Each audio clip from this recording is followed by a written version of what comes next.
Halo, halo. Assalamualaikum warahmatullahi wabarakatuh. Ini ketemu di hari Senin. Nah, mudah-mudahan Anda tetap bersemangat menghadapi hari-hari, walaupun saya tahu bahwa harga-harga kebutuhan pokok sudah mulai naik, juga pajak naik, tapi tidak mengurangi tetap bersemangat, gitu ya. Ya, semangatnya apa? Silahkan Anda tafsirkan bersemangat untuk apa. Karena nah, saya kembali berjumpa dengan saya Hersu Arif bersama dengan rekan saya. Dan saya Agi Beta, senang sekali kembali menjumpai Anda hari ini.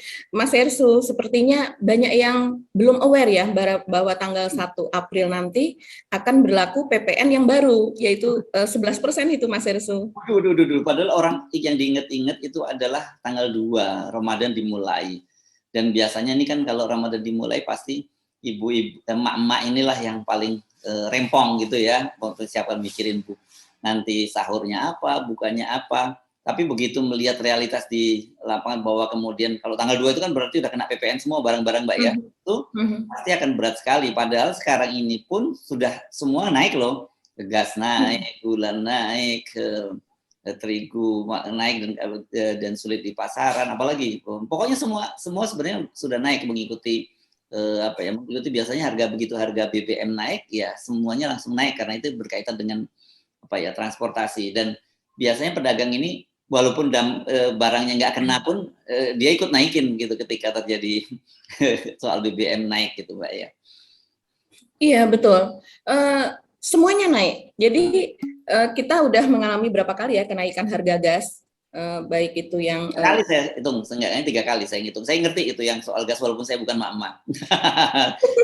Harga eceran kita ngomong ya, beberapa bulan lalu 155.000 yang 2 galon, yang 12 liter itu ya. 12 kilo ya. Terus kemudian nggak lama naik jadi 185 dan yang terakhir kemarin itu sekarang jadi 205 di pasaran. Jadi naiknya sudah berapa itu? 25% ya kenaikannya. Iya. Iya betul. Sekarang kita kalau beli itu sudah di atas harganya, udah di atas 200. Itu pun masih di sini ya, entah kalau yang ada di daerah. Nah, kenaikan itu tentu akan berpengaruh sangat-sangat besar terhadap konsumsi kita begitu. Yang tadinya orang bisa misalnya dengan uang belanja berapa per hari biasanya bisa membeli tempe, tahu, telur dan sebagainya, sayur dan sebagainya, tentu itu akan berkurang gitu. Nah, ini sangat-sangat mempengaruhi. Padahal pertumbuhan dari konsumsi kita sebelum pandemi itu kan sekitar 5%.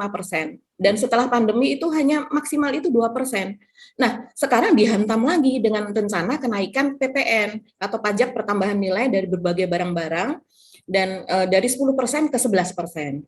Nah, biasanya yang seperti ini walaupun sepertinya hanya 1%, tapi dampaknya akan sangat besar ini Mas Hersu. Karena selain itu, kita juga tahu saat ini logistik juga terganggu. Logistik terganggu yaitu dari pengiriman antar pulau kan. Karena kita tahu antrian solar ada di mana-mana, bahkan lebih dari 1 kilo. Dari di Jawa, di Sulawesi, di Kalimantan dan sebagainya, solar itu sudah ngantri sekarang. Dan kemudian ini Mbak, membayangkan kalau emak-emaknya antri minyak goreng, kalau sekarang mungkin nggak terlalu itu, tapi nggak bisa beli minyak goreng, kemudian bapak-bapaknya antri solar. Nah terus anaknya yang di rumah siapa yang ngurusin? Betul, luar biasa ya. Padahal solar ini tidak hanya untuk dipakai untuk bis dan truk gitu ya, truk untuk logistik, untuk mengangkut barang-barang logistik yang sebagian besar adalah barang pangan sebetulnya antar pulau, antar daerah. Nah itu akan mengganggu dan menaikkan harga pasti kan Mbak ya? Iya betul. Dan kemudian solar ini juga dipakai oleh nelayan mereka untuk melaut dan sebagainya. Ini semuanya sekarang sedang dalam masa orang jadi temperamental gitu ya, orang marah-marah. Coba ada videonya kalau nggak salah Mbak ya? Iya, ada video dari netizen nih. Ya, kita bisa setel Mas Hersu. Ya, rest area Karangtengah ya, kita mendapatkan solar hanya dibatasi 100.000. Alasannya kenapa Mas? Hanya 100.000 paling berapa meter? Ya, kita pengirimannya sedikit. Kita mobil lintas loh.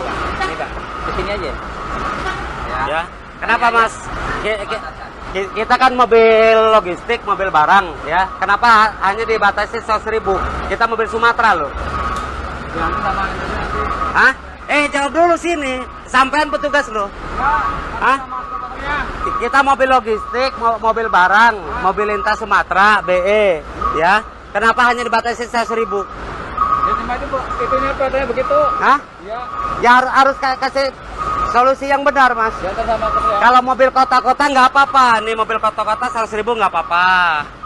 Kita Sumatera loh. Mobilitas Sumatera masa 100.000?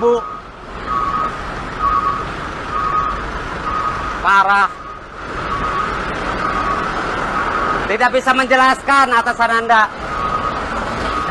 Ya, iya kita mobil lintas loh, mobil logistik, mobil barang kan. Iya parah ya kalau kita lihat tadi ya Mbak ya. Aduh, masa baru saja kita disuguhin berbulan-bulan antrian minyak goreng yang kemudian ketika Presiden berjanji akan menyelesaikan persoalan setelah kemah di Jakarta, ternyata penyelesaiannya diserahkan harganya ke mekanisme pasar gitu. Nah sekarang solar lagi begini, ini sebenarnya aduh saya prihatin banget ya. Tapi kita balik lagi ke soal PPN tadi Mbak ya. PPN ini seperti apa dampaknya ya? Karena saya kira kalau kita kena PPN jangan dilihat satu persennya naiknya ya, dari 10 ke 11% ya. Tapi karena itu kan akumulatif ya, semua kena gitu ya, ya. Betul. Dan sekarang ini ternyata bukan hanya kebutuhan bahan pokok yang kena PPN, tapi saya kira ini juga kebutuhan pokok. Soalan pulsa, ya Mbak ya, pulsa telepon di operator juga akan naik semua. Padahal saya tahu. Akan naik semua. Padahal saya tahu bahkan di rumah tangga kecil ini di kelas bawah ya, di kelas bawah itu satu rumah itu bisa punya 3 sampai 4 gadget gitu ya. Dan mereka ini semua akan kena PPN semua gitu kan. Betul. Dan gadget ini sebenarnya tidak hanya untuk kebutuhan konsumtif ya. Kebanyakan sekarang sudah untuk transaksi, untuk jual beli. Jadi mereka gadget ini sangat-sangat diperlukan. Orang rapat by gadget. Terus kemudian orang tawar-menawar by gadget gitu. Dan sebenarnya gadget ini sangat-sangat memudahkan orang gitu dan juga membuat sesuatu itu lebih ekonomis karena orang tidak harus bertemu gitu. Tapi ketika ini nanti harga juga naik ditambah dengan barang-barang kebutuhan pokok semuanya naik, banyak sekali ya. Sampai sekarang memang belum ada aturan turunan dari Undang-Undang Nomor 7 Tahun 2021 tentang harmonisasi peraturan perpajakan ini belum disahkan nih aturan turunannya. Padahal tinggal 3 hari lagi ya ini berlakunya begitu. Nah, tapi kita sudah bisa membayangkan karena berbagai bahan kebutuhan pokok yang dinikmati oleh masyarakat menengah ke bawah itu akan naik. Tidak ada barang kebutuhan pokok itu tidak hanya sembako dan sebagainya ya. Mungkin sembako masih ada pertimbangan. Kalau saya sih memprediksinya begitu, masih ada pertimbangan untuk tidak naik. Tapi yang lain-lain itu akan naik. Nah, herannya itu yang tadinya ada rencana yang dinikmati oleh orang-orang kaya, misalnya daging yang kelas premium ya, misalnya seperti wagyu. Wagyu ini kan kalau wagyu yang biasa itu dijual hanya sekitar 700-800 ribu. Tapi kalau wagyu yang A5 itu yang dari Jepang itu kan memang dijual dengan harga 3,5 juta, 4 juta. Itu tidak tersentuh oleh PPN ini. Jadi dibatalkan, padahal tadinya ini akan terkena PPN gitu. Padahal ini yang membeli adalah orang yang mungkin sudah tidak perlu menghitung uang lagi ya. Nah, terus kemudian juga beras basmati, ada juga beras dari Jepang, beras import ini tidak terkena PPN.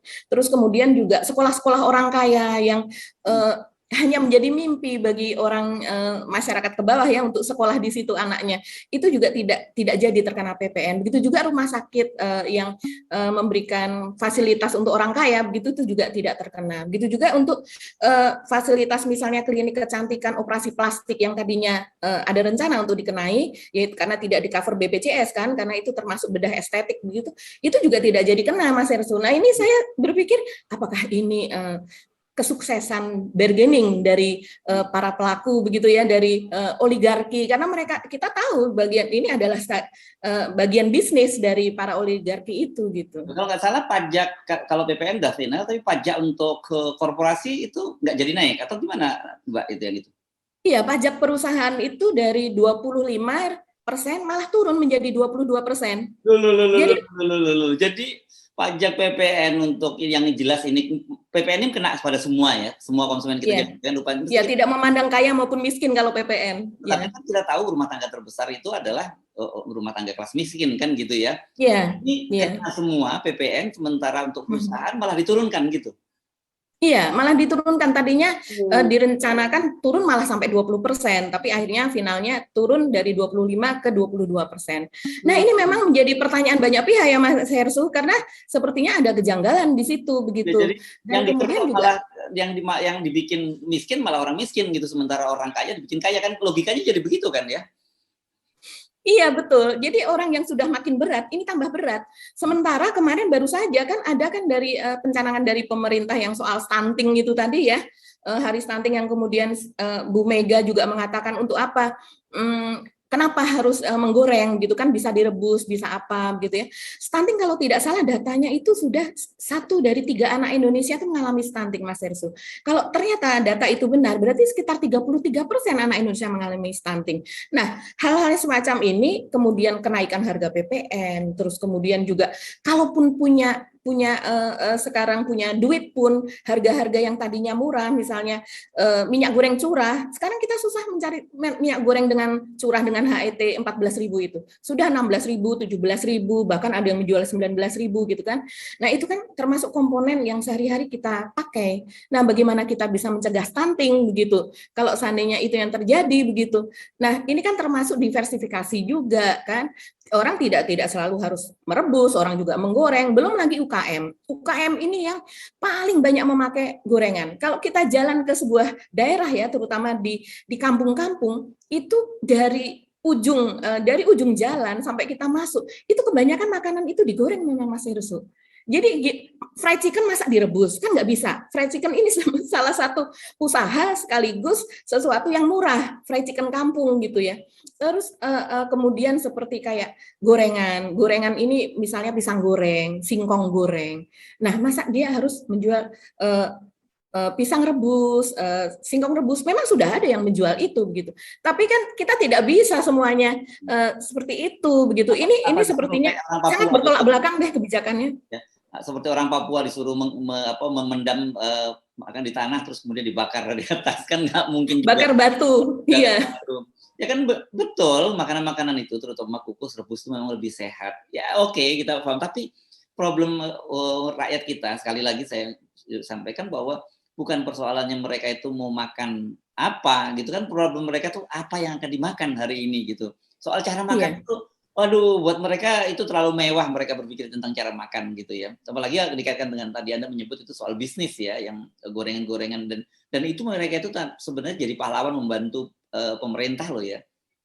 Iya betul Mas Ersu. Sudah banyak sekarang ini, saya juga bertanya ya ketika jalan gitu ya ke kampung, itu orang membeli gorengan itu untuk lauk Mas Ersu. Jadi mereka membeli tahu goreng, terus kemudian tempe goreng, itu adalah untuk lauk makan nasi gitu. Jadi sepertinya kalau ya, dan saya juga sering terheran-heran ketika orang misalnya makan nasi dengan lauknya mie. Gitu. Itu kan sama-sama karbohidrat, tapi kan buat kita yang sudah mulai berpikir tentang bagaimana cara hidup sehat gitu ya. Tapi bagi mereka yang penting itu mereka bisa enak dan masuk ke mulut. Jadi mereka nggak peduli lagi bahwa itu hanya karbohidrat. Iya, dan murah. Iya.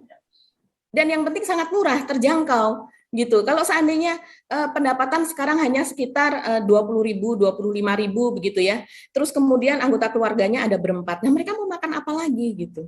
Taruhlah sekarang kan UMR itu banyak menjadi impian. Banyak sekali misalnya orang kerja di toko, di mall itu jauh di bawah UMR Mas Ersu. Ini gaji mereka begitu. Jadi mereka digaji misalnya penjaga stan gitu ya, itu sekitar 1,5 juta per bulan gitu. Belum itu dipotong dengan mereka ongkos ya, mereka entah naik ojek atau naik angkutan umum begitu. Dan kemudian untuk makannya mereka, karena 50.000 per hari itu kalau mereka masuk terus ya, kalau mereka tidak masuk biasanya tidak digaji.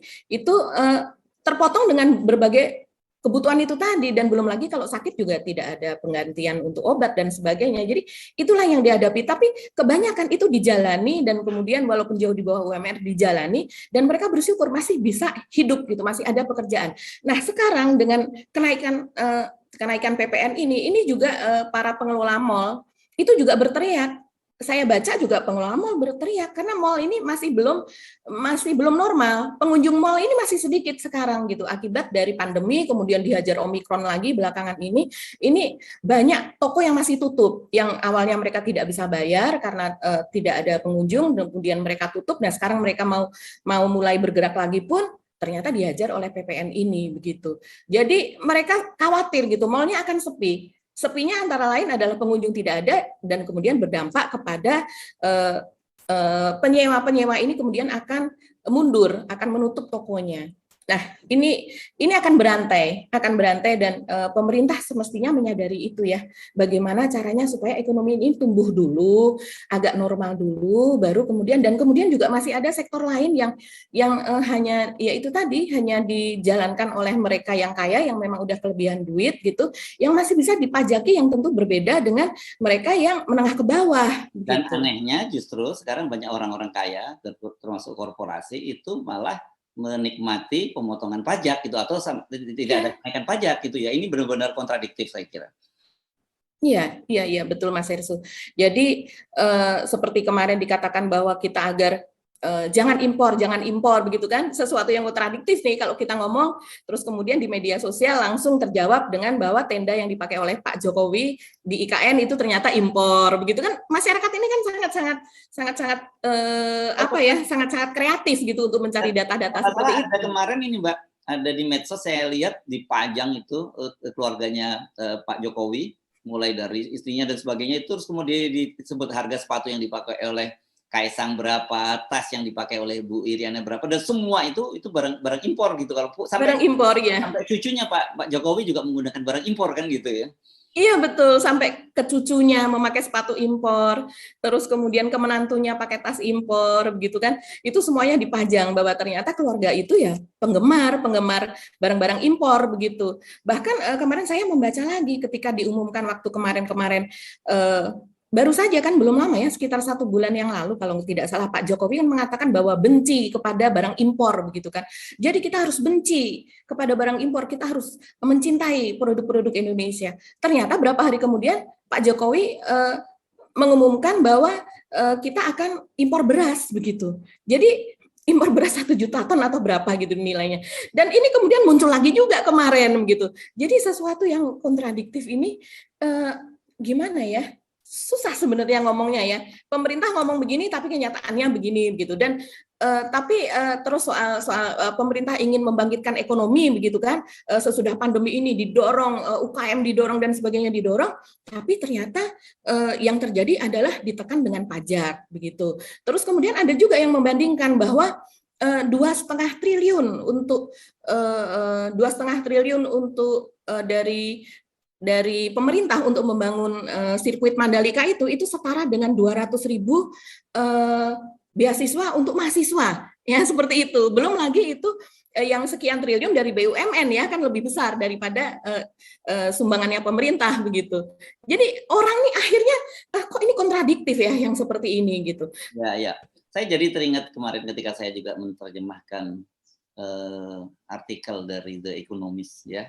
Kemarin kan itu disebutkan bahwa Pak Jokowi ini terancam bisa terancam karena kemarahan warga, dan indikatornya tadi itu barang-barang yang semua naik.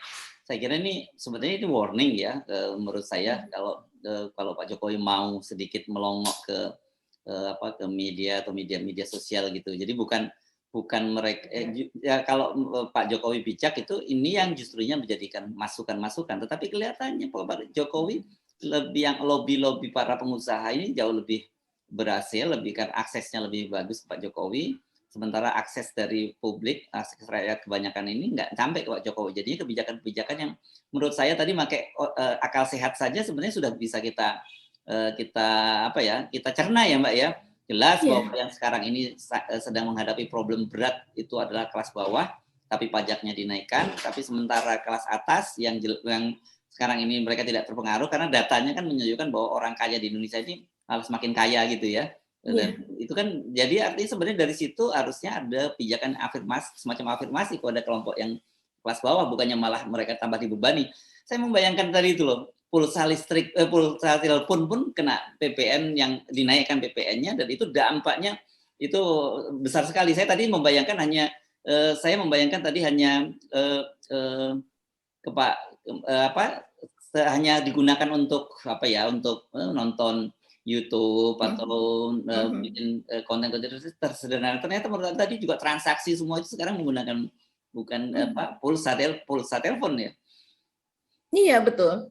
Jadi memang kan semuanya memakai itu ya Mas Ersu. Bahkan sekarang kita kalau naik angkot, kita naik komuter lain, kita naik apa, itu kan kita Peduli Lindungi itu kan juga memakai HP kan. Kalau orang yang tidak punya HP, otomatis dia ya tidak bisa masuk ke wilayah itu, ke daerah itu gitu. Beberapa mall juga kan memberlakukan itu gitu, tempat makan, restoran dan sebagainya gitu.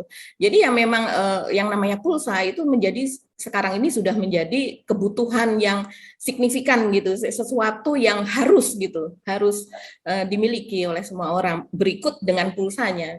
Ini dampaknya serius saya kira ke publik ya, karena bagaimanapun kalau perut lapar itu membuat orang gampang marah gitu ya, dan kita berharap ini ada kesadaran dari dari emak-emak dan bapak-bapak, situasi memang semakin berat gitu ya, tuntutan makin tinggi. Saya kira mungkin kita mesti mulai belajar mengendalikan diri lah ya, jangan sampai kemudian tensi di rumah terjadi perang Rusia Ukraina versi baru di rumah, karena ya kan sebagai kepala rumah tangga dalam banyak hal ini seperti Anda sebut tadi, mungkin mereka juga menghadapi problem pekerjaan yang makin sulit, pendapatan makin sulit, tapi di satu sisi begitu mereka pulang ke rumah, kalau yang cuman bapak yang bekerja, karena kita tahu juga banyak emak-emak yang bekerja gitu ya, atau bahkan berusaha di rumah ya. Nah kemudian ketika rumah mereka tuntutan menghadapi realitas bahwa semua barang-barang naik, ini menurut saya itu bahaya sekali. Iya, Mas Ersu sekarang bayangkan tadi dari film atau video tentang solar itu ya dibatasi pembeliannya hanya 100.000 per kendaraan. Padahal mereka sudah mengantri itu berjam-jam, Mas Ersu. Dan kemudian 100.000 bisa jadi berapa kilo kalau perjalanan? Iya, makanya kendaraan dari Jawa dengan mengangkut berbagai bahan yang memang perlu begitu ya, bahan pangan sehari-hari dan sebagainya, peralatan konstruksi dan sebagainya banyak sekali ya. Mereka harus antri selama sekian jam, terus kemudian hanya mendapatkan solar kan sekitar solar subsidi itu sekitar 5.150 begitu. Jadi mereka hanya mendapatkan 19 liter. 19 liter ini hanya berapa kilometer? Padahal mereka harus lintas Sumatera. Bahkan mereka di mana lagi mereka harus segera mendapatkan pom bensin lagi untuk mengantri lagi. Jadi dalam satu kali perjalanan mereka harus berapa kali mengantri?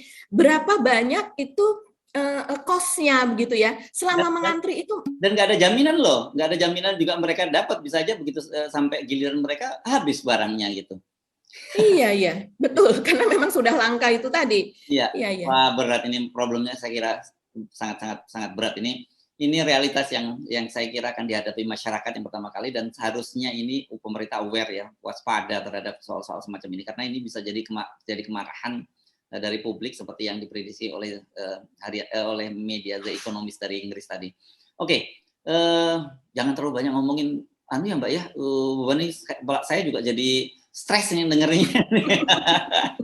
Oke, kita pindah yang agak sedikit happy walaupun banyak membuat orang tidak happy. Ini soal Ketua Mahkamah Konstitusi yang akan segera menikahi adiknya dari Pak Jokowi gitu ya. Dan rupanya dia sudah membuat bantahan gitu dalam sebuah forum ya, dan tapi karena ini baru diunggah di website channel YouTube-nya Mahkamah Konstitusi, media baru aware ya, belum terlalu banyak yang aware soal ini Mbak ya. Iya betul. Jadi media belum banyak aware. Saya cek hanya beberapa media saja yang memuat soal ini begitu, bahwa Pak Anwar Usman menolak tegas untuk mundur, bahwa ini adalah hak dia, dan dia menjanjikan bahwa ini tidak akan mengubah sosok dia yang sejak tahun 85 sudah menjadi hakim begitu.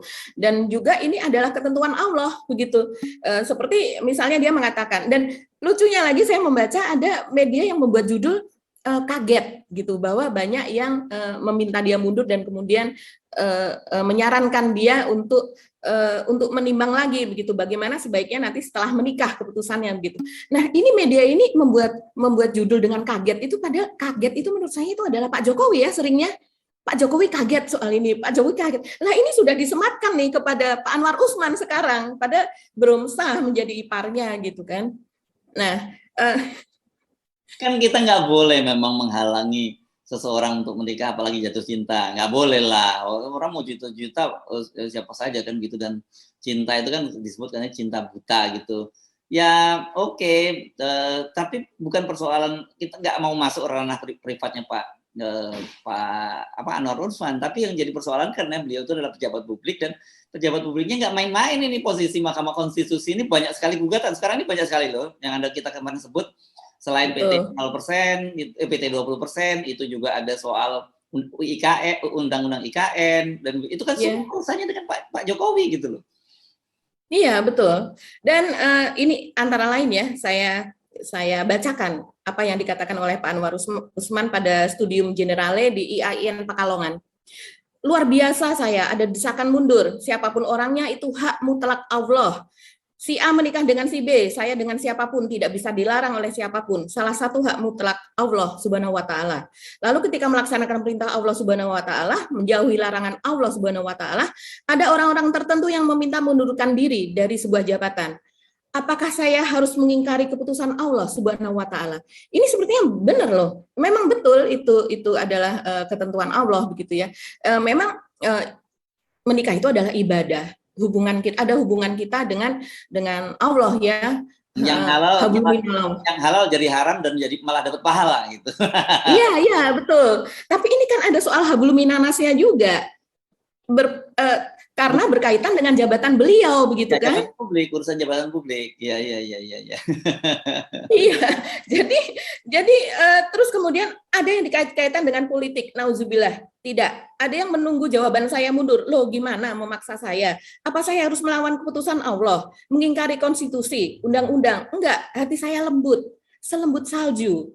Tapi sekalinya bicara, saya mengatakan A, selangkah pun saya tidak akan mundur. Jadi memang sudah bertekad ini Pak Anwar Usman ya. Atau kita akan mendengarkan rekamannya Mas Ersu? Oh oke Mbak, boleh kita simak apa yang disampaikan oleh Pak Anwar Usman. Apakah saya harus mengingkari keputusan Allah? Tidak.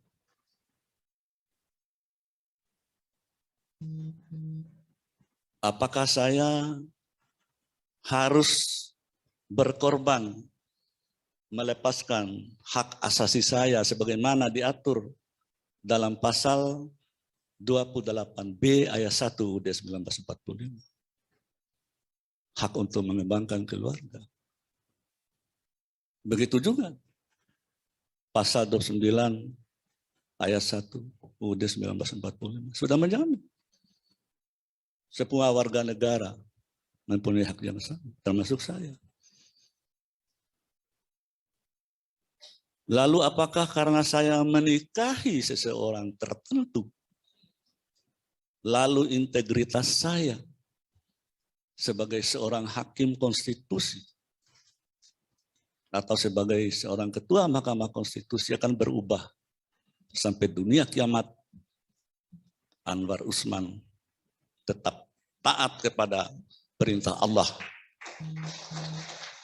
Iya sih Mbak, memang yang diomongin Pak Anwar Usman itu benar semua, benar kita nggak bantah gitu ya. Kita bukan orang yang mengingkari apalagi ayat-ayat Quran gitu, enggak lah, kita sepakat soal itu. Itu pokoknya tidak ada lagi sengketa soal itu, tapi persoalannya bukan itu yang kita soroti kan. Oke. Mbak, saya kira itu yang hari ini yang menarik. Atau masih ada yang lain yang perlu kita soroti? Yang lain mungkin adalah hari ini Bu Mega mengadakan itu ya, demo masak dengan merebus, mengukus dan sebagainya di sekolah partai DPP PDIP di Jagakarsa ya, Jakarta Selatan. Nah, jam 1 siang ini. Tadi ya, udah berlangsung. Yang tadi sudah. Iya betul. Terus kemudian juga ada demo BEM juga gitu ya. Ya kita ingin mahasiswa ini bisa inilah karena mahasiswa ini kan juga anaknya bapak-bapak yang ngantri solar, anaknya dari ibu-ibu yang ngantri minyak goreng. Jadi wajar kalau mereka berdemo hari ini tadi gitu. Ya ini bukan mahasiswa kaleng-kaleng lah yang demo karena dia pimpinan BEM. Dari seluruh Indonesia, BEMSI ya, Badan Eksekutif Mahasiswa seluruh Indonesia yang akan turun ya. Saya kira sebenarnya karakter mahasiswa itu seperti ini gitu ya. Jadi kita makanya kaget-kaget ketika kemudian waktu beberapa hari yang lalu ada tokoh yang mengklaim sebagai tokoh mahasiswa sowan ke Pak Jokowi dan kemudian mengklaim bahwa dia mendapat energi yang positif luar biasa dari Pak Jokowi dan kemudian akan membersamai. Wah, membersamai. Ini memang yang boten-boten aja nih. Ya, kalau karakter mahasiswa itu seperti itu, memang ya meledak-ledak gitu.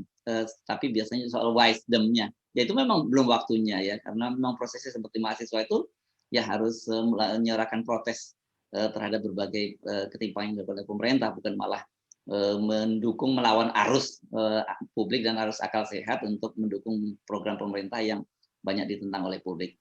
Saya kira mesti mengakhiri perbincangan kita ya, Mbak Agi, nggak terasa cukup lumayan panjang, tapi satu hal saya kira ya dalam situasi begini ini saya tahu bahwa tensi emosi orang itu akan sangat tinggi.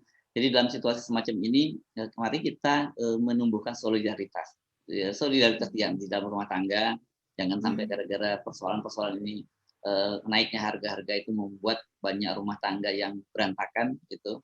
Karena situasinya memang seperti ini, saya kira tidak ada bapak-bapak atau ibu-ibu yang menjadi pencari nafkah di rumah tangga itu tidak bekerja keras, tapi situasi di luar yang menjadi berat. Kedua, solidaritas di antara kita. Saya kira gitu ya, di antara kita lihat kiri kanan tetangga kita, depan belakang. Kalau masih ada yang kekurangan, mari kita saling membantu. Apalagi ini menjelang bulan Ramadan, ini bulan yang penuh berkah.